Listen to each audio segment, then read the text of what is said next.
Hey everybody, this is my action research plan, and my name is Abby Treffer. I hope you enjoy. So, first and foremost, my purpose statement of the action research plan was to find ways to support parents who have children who are struggling readers by giving them the information, tools, and instruction that will help them take an active role in their child's success and growth in reading. So, really, for my purpose statement, what drove me to this action research study was just the fact that I knew that I had parents in my room that they're uneducated. They feel like they don't know how to help their child. They feel helpless. They don't have a great understanding of what's being done at school, and they really don't have a good understanding of how they can help their children. Obviously, it was more common to hear about it from parents that had children who were struggling. But then on the flip side of that, I also was hearing this from parents who had kids that weren't struggling and they just want to play an active role in their child's success with reading and phonics. Um, and then another thing that I noticed is that, you know, as a teacher, we have so much going on, but there really can never be too much communication in my experience to an extent, just as far as academics goes. I think, you know, it can be hard to talk to parents that have children in your classroom that are struggling, especially when you don't feel confident in what you're doing to get them where they need to be. For example, I have a really hard time with our reading curriculum, and that's really what drove this study for me. I just feel like there's so many holes and gaps in the curriculum that need to be filled. And I think that we could be doing so much more just with increased exposure and just different strategies and practices implemented throughout the day in the classroom by me, and then also at home by parents. So I think just when you're not confident in that conversation of how to help them, that really was a big driving force for me. What can what are we doing to help these parents understand how to help their children with specific concepts and skills in phonics and reading? And then just like I mentioned earlier, a lack of educational opportunities, whether that's in the classroom with me in those gaps within our reading curriculum or just not having that extra exposure at home. I mean, we've all heard this story a million times. As teachers, we have students that have parents that are going to put the time in. They're going to do everything they can to help their children. They are going to do that to make sure that they're successful. And then we have those parents that, you know, they know their child is struggling, but they don't even know where to start. Or maybe they're not even willing to put in that time. Maybe they wouldn't admit that to you, but we know that's kind of what's happening. So just giving those parents that easier direction as far as how to even get started. My research questions, the first one was, how will increased exposure to explicit phonics instruction strategies help students improve in phonics and reading? And my second research question was, how will professional development for parents influence comfort levels while completing at-home literacy activities? So, as far as my first research question, I just felt like, we have this great phonics curriculum and it's teaching all of these strategies, and, the activities are great, the lessons are great, but how are we using what we've already learned and really, you know, moving on with it? What are we doing with it in order to get better? And I just feel like in our reading curriculum, we're not using those skills that we've learned in phonics. So it's just not clicking. And then as far as my second research question goes, it's kind of like I touched on earlier. Um, you know, Teaching these parents what we're doing in the classroom and how they can do those same things or what they could be doing differently at home to bridge those gaps and further their children's success in phonics and reading both. For my literature review, um, this next section gets a little bit text heavy, and I know that, and I know I should avoid that in a PowerPoint presentation. However, I just felt like these specific quotes that I was able to find are so important and really pretty amazing. Some of the information that I found regarding, the importance of that increased exposure and just parent levels of comfort. So that's why I included all of this. But As young children start school, one of the first things they begin to learn about is how to identify letters and the sounds they make. They then learn how to string those letters together to be able to build and decode words, eventually learning how to string those words together into sentences, and finally learn how to read. There are 5 pillars of reading, and all are equally important for a child to learn how to read successfully. I feel like our reading curriculum really hits hard on certain concepts. Um, but in my opinion, they're all concepts that are being hit after, previous pillars of reading have not been mastered. So we're worried about fluency, we're worried about vocabulary, and all of those things are great, and we should worry about those things. But if we haven't mastered, letter sounds and a child's ability to decode words and build words, we're not getting anywhere. So I just feel like these holes needed to be filled. So one of the first quotes that I pulled from my literature review from my action research was that the 5 pillars are phonemic awareness, phonics, vocabulary, reading comprehension, and fluency. Phonemic awareness involves the process of students learning how to manipulate the sounds in spoken words. Phonics is recognizing the relationship between written and spoken letters and sounds. Vocabulary is understanding words, their context, and their definitions. Reading comprehension is learning to understand the meaning of different texts. Fluency is the ability to read aloud with speed, accuracy, and the appropriate expression. So, like I mentioned earlier, we're getting there. We're getting to that vocabulary, we're getting to that fluency, but we're not doing those basic foundational skills like phonemic awareness, phonics. We need to hit those harder to make sure that those are mastered before we can move on to vocabulary, reading comprehension, and fluency. So there's just a little bit of confusion there with order, in my opinion. Now, my next piece of research said that the majority of teachers actually showed a preference for systematic approaches to phonics instruction by selecting choices such as synthetic, analytic, or analogy-based to describe their predominant teaching strategy.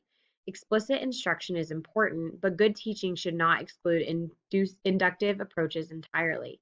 At times, inductive approaches can be combined with more direct teaching.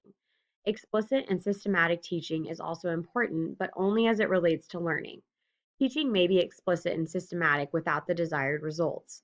For this reason, good phonics instruction must be linked with ongoing assessment. In order to make sure that phonics instruction is having the desired effect, teachers must assess students and use data to shape their instruction. Like I had said previously, I feel like our phonics curriculum does a great job. I think it hits all of these things, that explicit teaching, but like I said, are we linking it to our reading curriculum? I don't think so.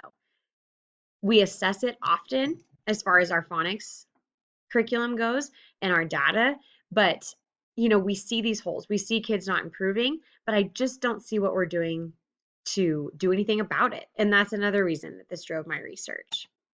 My next piece of research says that phonics concepts should be presented in a systematic, hierarchical order from easier concepts to more difficult ones as the child's skills develop.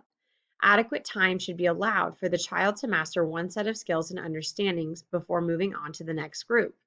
Understanding what students have mastered and what they need to work on is vital to the instructional planning process. Phonics programs should systematically introduce all concepts and reinforce them at strategic points for optimum retention. The following activities might help teach basic phonics concepts: flashcards, which word doesn't belong, letter bingo, stretch and snap, same or different, reading log, word maker, missing letter, blending letters, hangman, and word hopscotch. The thing I loved about this research is that it reiterated everything I had thought and everything that I've said previously in this presentation. Our teachings are not going in order. They're not systematic. We're not mastering skills before we're moving on to more difficult ones.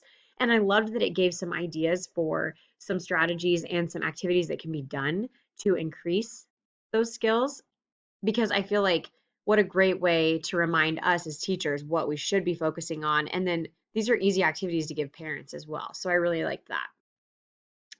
My next piece of research said that the purpose of literacy instruction in schools is to help children master the many challenges of written language. These include acquiring knowledge of the alphabetic system, learning to decode new words, building a vocabulary of words that can be read from memory by sight, and becoming facile at constructing, integrating, and remembering meanings represented in text. In order for children to be able to link their knowledge of spoken language to their knowledge of written language, they must master the alphabetic code, that is, the system of grapheme-phoneme correspondences that links the spelling of words to their pronunciations. Phonics instruction teaches beginning readers the alphabetic code and how to use this knowledge to read words. In systematic phonics programs, a planned set of phonics elements is taught sequentially. I loved this. Again, it just reiterates everything I've said about teaching things in order and mastering them that way. My next piece of research said that the sheer volume of words that students are expected to read quickly and accurately is daunting. 25,000 distinct words in third grade and over 80,000 different words by the end of eighth grade. The ability to identify words, then, is a critical foundation of the reading process.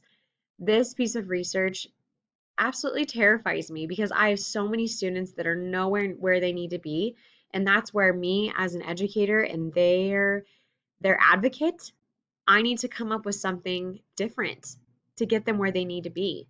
We're not doing that right now. My next piece of research said that most children learn phonics tactily without realizing it. They learn from hearing stories, poems, conversations, and by observing adults read, talk, and write. They incorporate what they know into their memories and solve code-breaking problems when reading, and that's phonics. The thing that I really enjoyed about this piece of research was that it helped me kind of back up and take a deep breath and realize that, parents are helping their children in ways that they don't even realize. And parents that think they might not be doing enough are doing way more than they even know. It also proves the point that it's very obvious to teachers, the parents that had conversations with their kids and, you know, dramatized reading and play with their kids and talked to them and wrote with them, and encouraged them to learn how to read and write. And that becomes very obvious just by these very simple things. My next piece of research stated that on the average, parents in this study spend at least 1 hour reading to their children, but mainly during the weekends due to time constraints during the week. Parents who devote time to read to their children observed more developmental changes than those who do not. However, limited time availability on the part of parents in devoting time for reading to their children is still a major obstacle in molding reading culture. Lack of parental involvement is another hindrance which negatively affects the development of reading culture of our children. Parents should create time for reading to their children out of their busy schedule, especially during children's formative age. I know I'm preaching to the choir here. Teachers know all of this. It's common sense, right? But I don't think parents totally realize the importance of taking that time and the impact that it can have on their children, both negatively or positively, based on the amount of time and effort that they put in to work with their children. It's hard to make the time, it's hard to find time. Teachers know that, parents know that, but it's so important. My next piece of research shows that, to summarize, effective parent involvement initiatives share three important characteristics. First, they consider and respond to parents' motivation for involvement and parents' knowledge of how to be effectively involved. In so doing, they emphasize outreach efforts that will help parents to overcome this particular challenges and stand in the way of involvement, and they emphasize the types of involvement that are known to be consequential in children's academic learning. Second, they establish a clear relationship between focal content and desired outcomes. Third, they situate parent-child interactions within rich literature and socially important, practical, and meaningful reading and writing contexts. I also loved this because it reiterates the importance of parental involvement and that extra exposure and what it can do for children. I love that it talks about what can we do as educators and schools to help parents, cross these obstacles. So not only, talking about them, but what they can do to their children if these obstacles aren't overcome as far as time constraints and not being educated enough to help their children to understand what they need to do to help them.